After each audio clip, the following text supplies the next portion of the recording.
Hello subscribers, this is जाके knowledge exam में आप सभी का फिर से स्वागत है। आज हम फाइलम सीरीज़ में फाइलम पॉरीफेरा को डिस्कस करेंगे।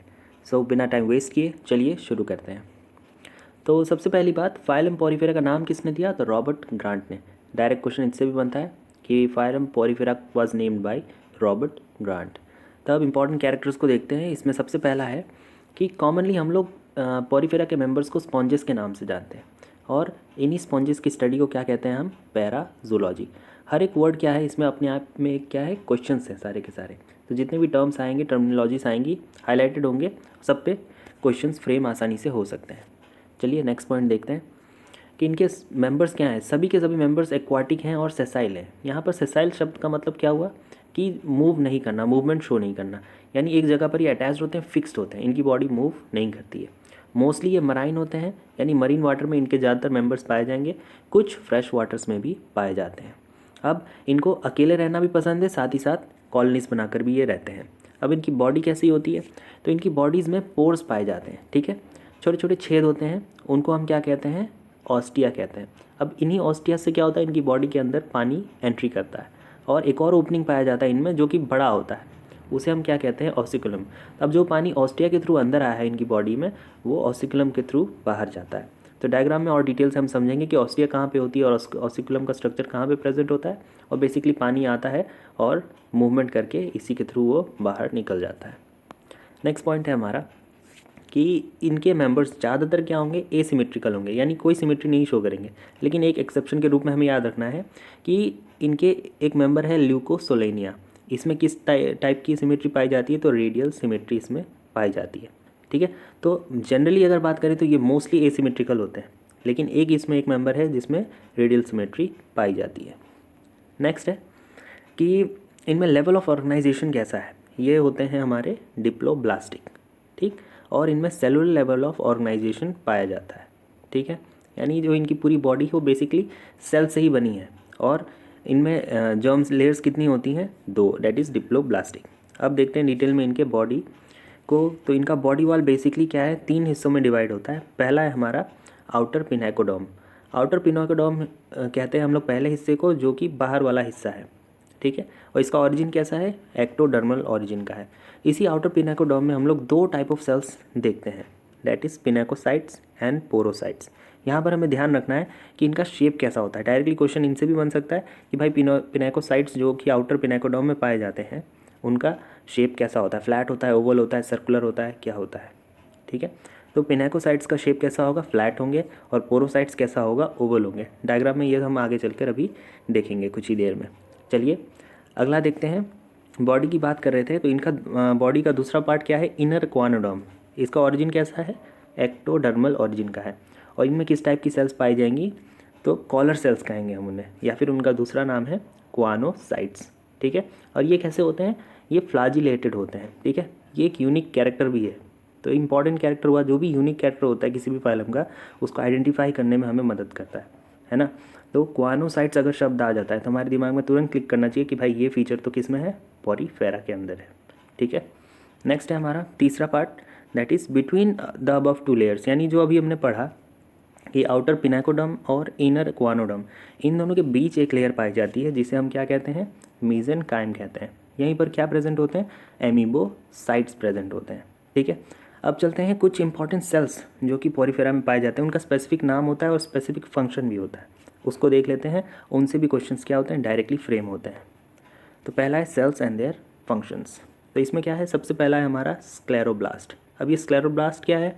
It is involve in the formation of skeletal elements, यानी जो भी हमारा पॉरीफेरा का बॉडी है उसका जो सपोर्टिंग स्ट्रक्चर है उसे हम क्या कहेंगे? स्केलेटल एलिमेंट्स कहेंगे, ठीक है। अब ये कौन सी सेल्स बनाती हैं? तो ये बनाती है स्क्लेरोब्लास्ट। इसी तरीके से अगला है हमारा थीसोसाइट्स, ठीक है। अब थीसोसाइट सेल्स ये क्या होंगे? किस में इन्वॉल्व होंगे? ये इन्वॉल्व होते हैं फूड स्टोरेज में। और फूड स्टोरेज किस फॉर्म में होता है? ग्लाइकोजन। तो यहाँ से भी एक क्वेश्चन बन सकता है कि भाई पॉरीफेरा के अंदर फूड किस रूप में स्टोर होता है? तो ग्लाइकोजन के रूप में, ठीक है। अगला सेल है हमारा आर्कियोसाइट्स। आर्कियोसाइट्स भी इंपॉर्टेंट है, क्यों? तो ये क्या है? टोटीपोटेंट सेल्स है। टोटीपोटेंट सेल्स पता है हम लोगों को, बायोलॉजी के हर स्टूडेंट को पता होता है। ये क्या होता है? लाइफ से रिलेटेड होते हैं, ठीक है। तो ये बेसिकली इन्वॉल्व होंगे इन द फॉर्मेशन ऑफ ओवा एंड स्पर्मेटोजोआ, यानी रिप्रोडक्टिव प्रोसेस में इन्वॉल्व रहते हैं। कौन? हमारे आर्कियोसाइट्स, ठीक। अगला सेल देखते हैं। अगला सेल है मायोसाइट्स। ये क्या होते हैं? ये हाईली कॉन्ट्रेक्टाइल सेल्स होते हैं और ये कहाँ पर पाए जाते हैं? ऑसिकुलम वाले एरिया में। अब देखो, जब मैं डायग्राम को एक्सप्लेन करूँगा तो जो पानी ऑस्टिया के थ्रू अंदर आया था स्पॉन्ज के, उसे बाहर भी निकालना है तो कुछ प्रेशर रिक्वायर्ड होगा ना उसको पुश करने के लिए बाहर। तो वो प्रेशर जो है वो कौन सी सेल्स के थ्रू मिलेगा? मायोसाइट्स के थ्रू। तो ये मायोसाइट्स कहाँ पे होंगे? जहाँ पर ऑसिकुलम होगा।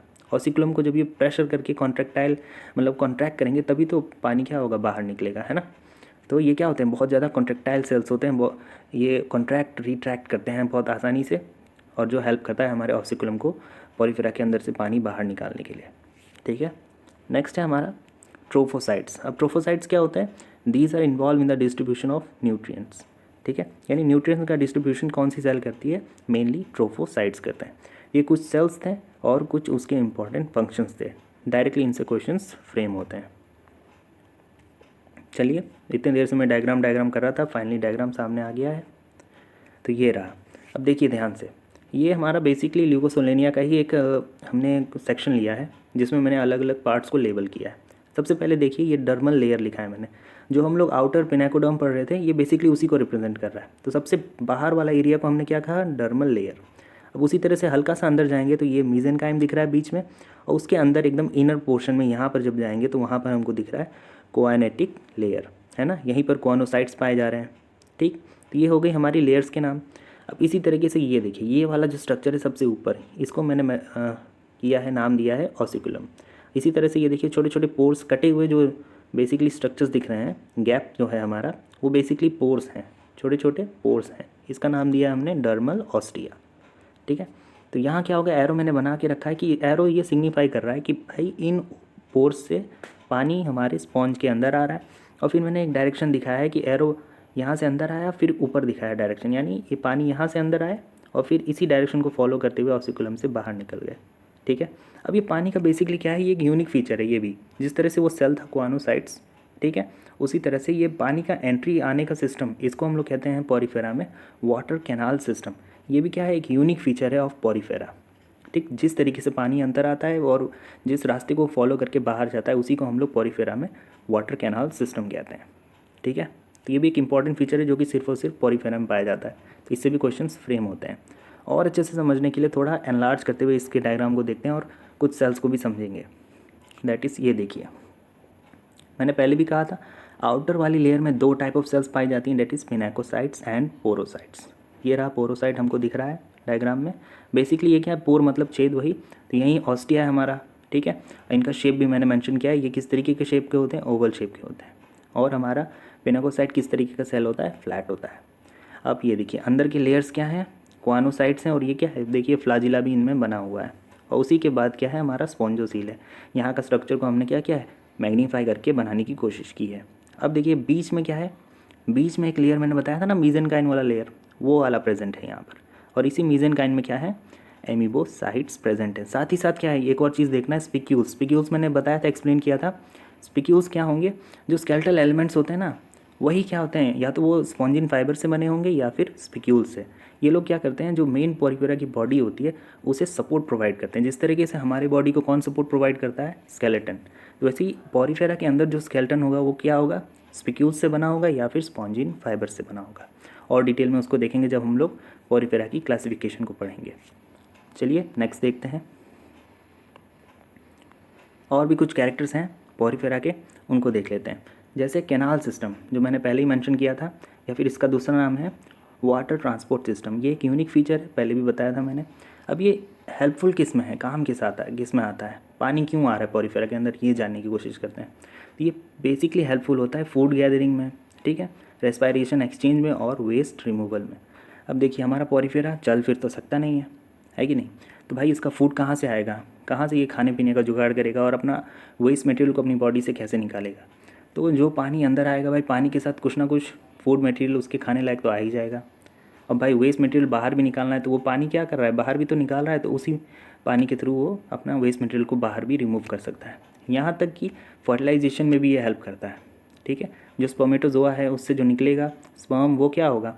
उसी के पानी के थ्रू आएगा अंदर, है कि नहीं? फिर फर्टिलाइजेशन की प्रोसेस को भी फैसिलिटेट वो करेगा। तो कैनाल सिस्टम एक इंपॉर्टेंट फीचर है, ये भी याद रखना, यूनिक फीचर ऑफ स्पॉन्जेस है।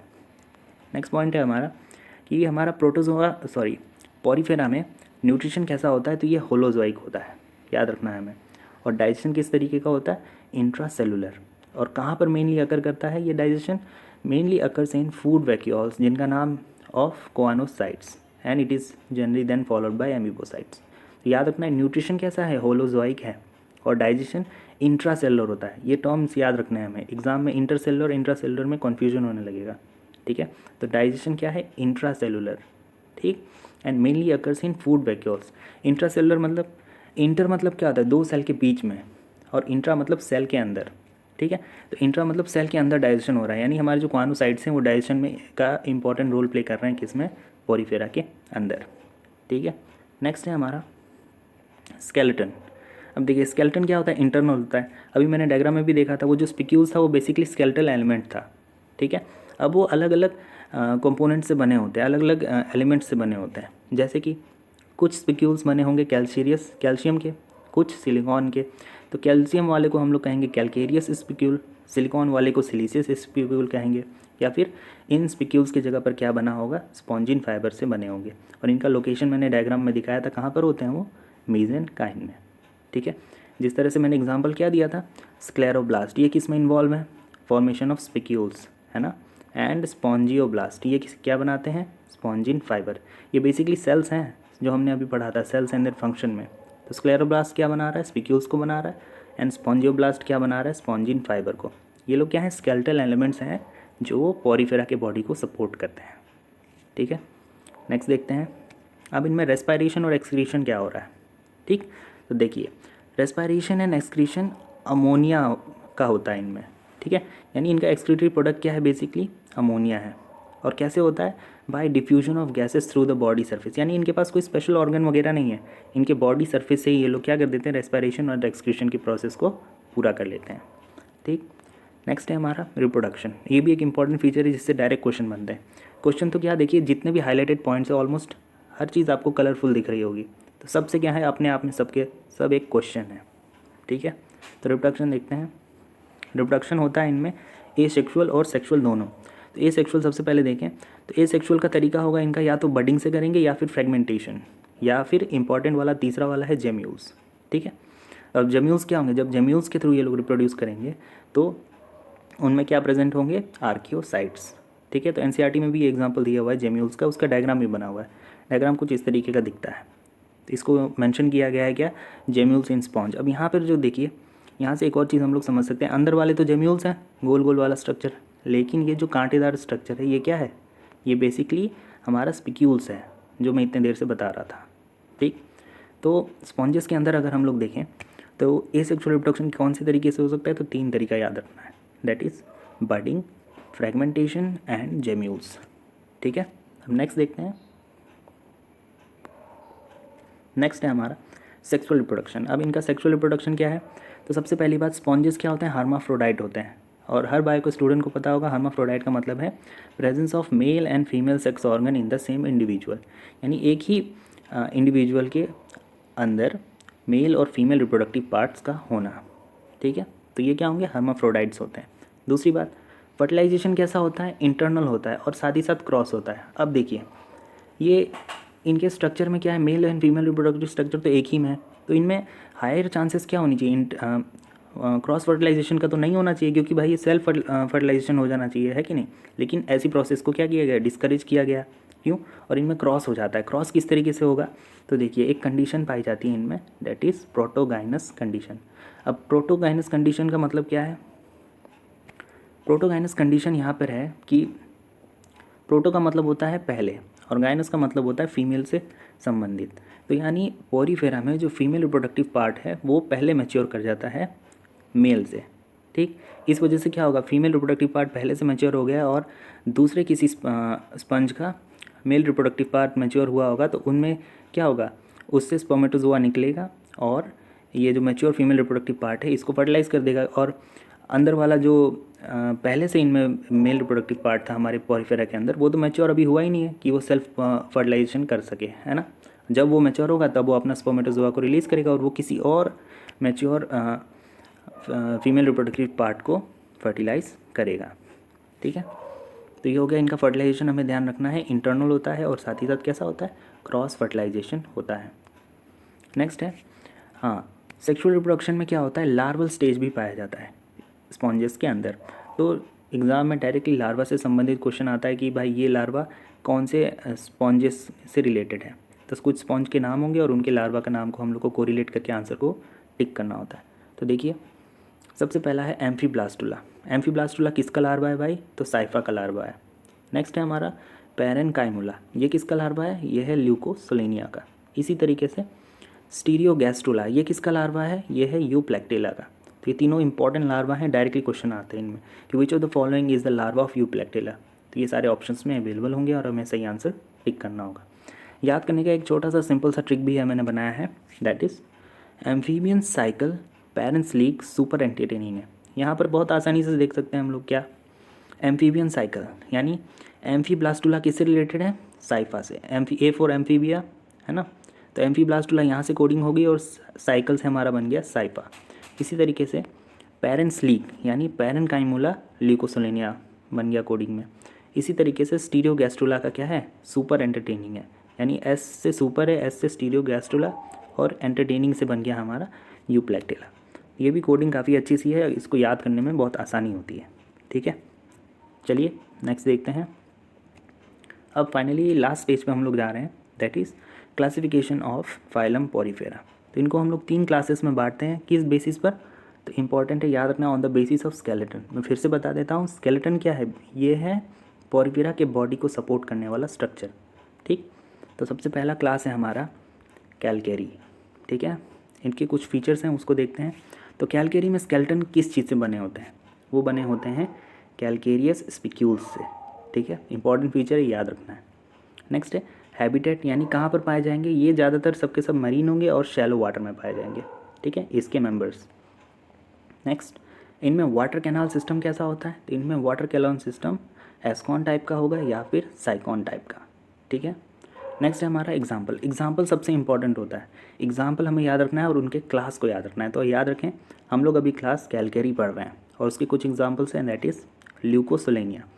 तो ल्यूकोसोलेनिया हमारा क्या है, सबसे छोटा स्पंज है, पहली बात ये याद रखनी है। साथ ही साथ इनमें वाटर कैनाल सिस्टम कैसा होता है, तो एस्कॉन टाइप का होता है। ठीक, नेक्स्ट एग्जाम्पल है हमारा साइफा, इसका दूसरा नाम है साइकॉन, एक और नाम से जानते हैं इसे हम अर्न स्पॉन्ज के नाम से। इसमें कैसा पाया जाता है वाटर कैनाल सिस्टम, तो साइकॉन टाइप का। ठीक है, तो ये रहा हमारा छोटा सा डायग्राम ल्यूकोसोलेनिया का।